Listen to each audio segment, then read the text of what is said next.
بسم اللہ الرحمن الرحیم۔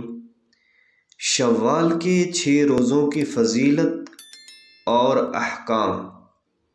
محترم سامعین، رمضان کے روزوں اور عید الفطر سے فراغت کے بعد شوال کے مہینے میں روزہ رکھنے کی احادیث میں بہت ترغیب آئی ہے، اور خاص طور پر رمضان کے روزے رکھ کر عید کے بعد شوال کے مہینے میں 6 نفلی روزے رکھنے کی عظیم الشان فضیلت بیان کی گئی ہے۔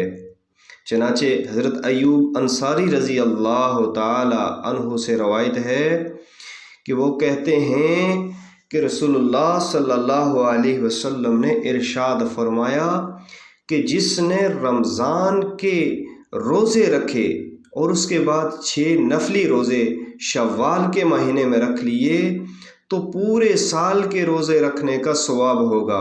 اگر ہمیشہ ایسا ہی کرے گا تو گویا کہ اس نے ساری عمر روزے رکھے۔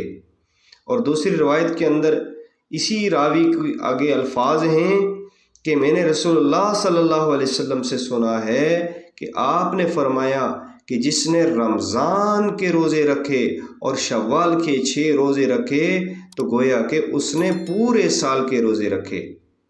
اللہ عز و جل ہمیں حضور صلی اللہ علیہ وسلم کے ارشادات کے اوپر عمل پیرا ہونے کی توفیق نصیب فرمائے۔